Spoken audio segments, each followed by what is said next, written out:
아마 이 교수님의 이 존재 자체만으로도 팬이 되지 않았을까. 아, 그건 감사하죠. 진짜로 저는 이제 마지막으로 마무리 멘트 하실 건데요. 나도 모르게 좀 험한 말이 나간다든지 좀 짜증이 섞인다든지 이것 때문에 아, 저 죄송해요. 이거 저 그냥 넘어갈게요. 죄송합니다. 네.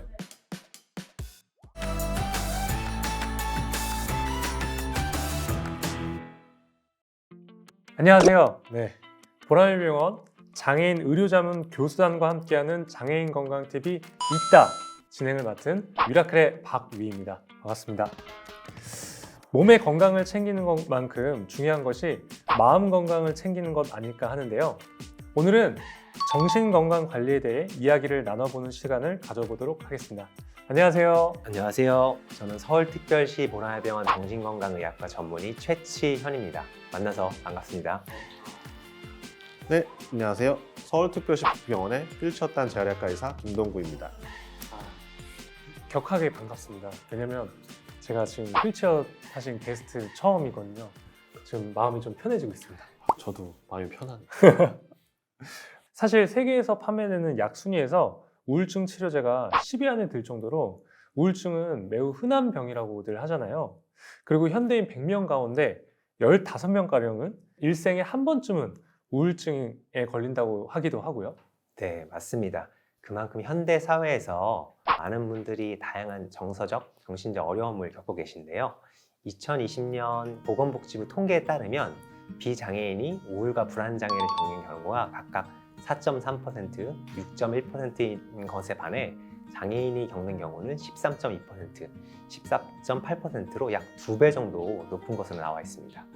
그러면 왜 장애인과 중도장애인이 우울증에 대해서 더 취약한 원인이 무엇일까요? 네, 아무래도 우울이나 불안 장애 같은 정서적 어려움에서는 과도한 스트레스가 부정적인 영향을 끼친다고 하고요. 그 정도가 매우 높거나 그래서 우리를 지치게 만들고 심리적 고통을 주는 정도의 스트레스를 디스트레스라고 부릅니다. 근데 장애인분들은 신체 질환 자체와 관련된 문제를 많이 겪으시죠. 결국 장애인분들은 지나친 스트레스인 디스트레스를 받아서 정서적, 정신적 어려움을 취약해지기 쉽게 됩니다. 사실 이게 신체에서 느끼는 스트레스도 있지만 사회적으로 내가 앞으로 어떻게 살아가야 될까 이런 막막함에서 오는 또 스트레스도 있을 것 같아요. 네, 맞습니다. 장애를 갖게 되는 순간 신체적으로나 정신적으로나 다시 어린애가 된다고 생각하는데요. 결국은 한 번도 경험하지 못한 것들을 새롭게 경험해야 되는 거죠. 근데 우리가 병원에서 재활 치료를 통해서 이런 신체적인 적응들은 어느 정도 이제 이루어지는 것이죠. 근데 그와 반대로 사회로 나가는 것, 정신적인 적응은 전혀 다른 문제가 될 수가 있거든요. 시간이 지나면 병원에서는 이제 퇴원하십시오라고 얘기를 하는데 퇴원하고 나면은 동네를 나가든지 마트를 나가든지 이런 일들이 생길 텐데 그때 그럼 과연 주위의 사람들이 나를 어떻게 볼 것인가 불안감들, 소외감들, 부담감들이 어마어마했던 것 같습니다. 지금 교수님 하시는 말씀이요. 제 머릿속에 있는 말을 그냥 그대로 하신 것 같아요. 너무 공감이 됩니다. 저는 결국 이 자신의 상태를 아는 것이 마음 건강을 챙기는 첫걸음이라고 생각이 들거든요. 네, 무엇보다 건강한 심리 적응 단계를 경험하는 것이 중요하다고 생각하는데요. 크루거의 신체 장애에 대한 심리 적응 단계를 크게 5가지로 얘기하고 있습니다. 충격, 부정, 우울, 저항, 그리고 마지막에 적응 단계로 얘기하고 있는데요. 가장 큰 문제는 어느 한 단계에서 멈춰가지고 건강한 적응 단계를 갖다가 경험하지 못하는 사람들이 큰 문제가 되는 것이죠. 저 같은 경우에는 이 부정의 단계를 굉장히 길게 겪었던 것 같아요. 그러면 이 부정 단계를 과장님 어떻게 넘어가게 되셨나요? 저 같은 경우에는 재활병원에 입원한 후에 다른 척추 장애인들을 만나면서 많이 도움을 받았던 것 같습니다. 그분들을 보니까 굉장히 사회생활도 다시 하시고 즐겁게 여행도 다니시고 외식도 하시고 그런 모습을 보면서 사회로 복귀해서 행복하게 살 수도 있겠구나라는 걸 같이 알게 되면서 굉장히 저는 그 다음에 우울 단계라든지 그런 저항의 단계를 어렵지 않게 쉽게 짧게 잘 넘길 수 있었던 것 같습니다. 본인이 심리적으로 문제가 있다는 걸 직접 판단한다는 건 사실 쉽지 않은 거잖아요. 이 주변 사람들의 역할도 되게 중요한 것 같아요.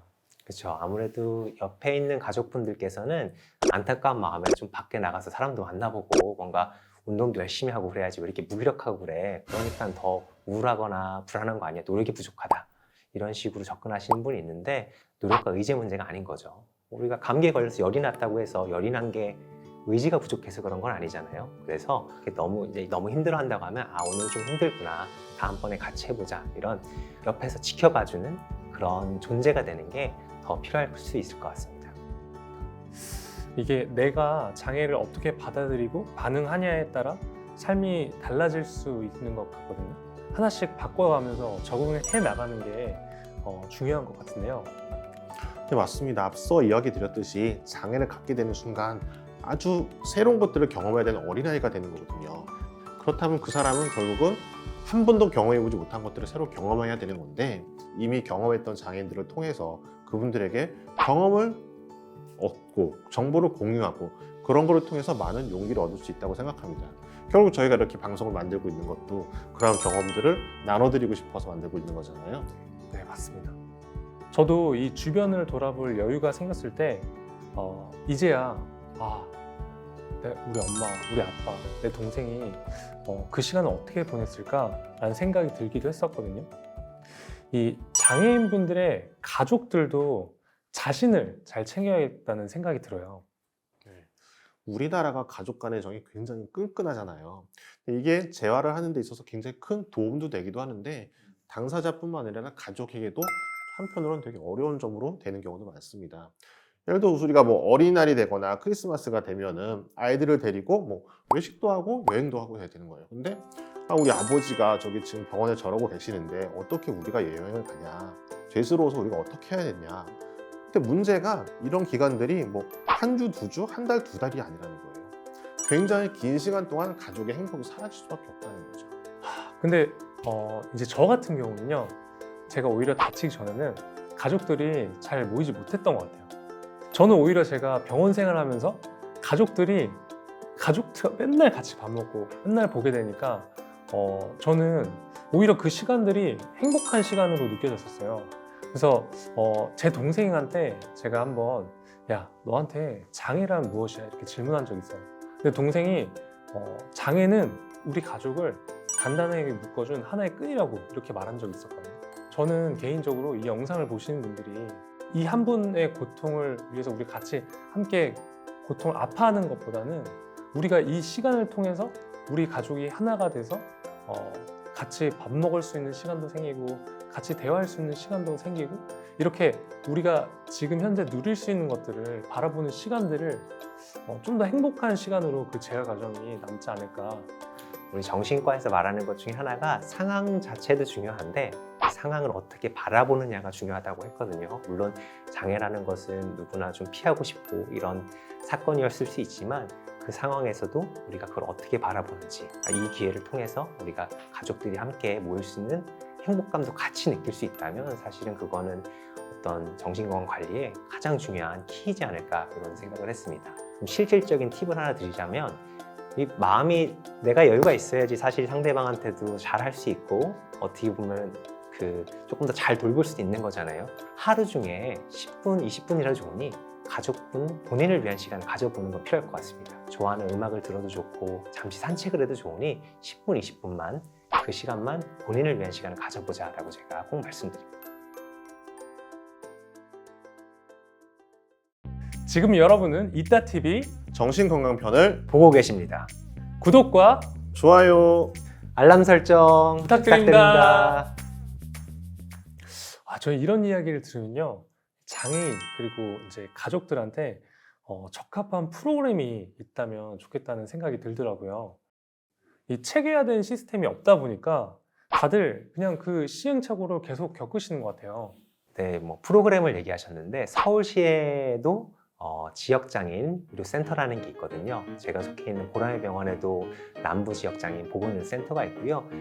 그 센터에서 여러 가지 장애인분들 활동을 합니다. 그 중에 하나가 장애인분과 가족분을 위한 정신건강관리, 스트레스 관리 같은 걸 실제로 하고 있습니다. 저도 여기에 참여를 했고요.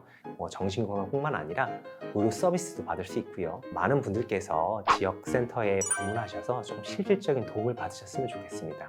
트랜짓 하우스라는 걸 통해서 실제 적응하는 데 도움을 드리고도 있으니 지역센터를 꼭 방문해 보셨으면 좋겠습니다. 그럼 김동구 선생님께서는 장애인들의 이 정신 건강을 위해서 어떤 부분이 더 시스템적으로 보완이 되어야 된다고 생각하시나요?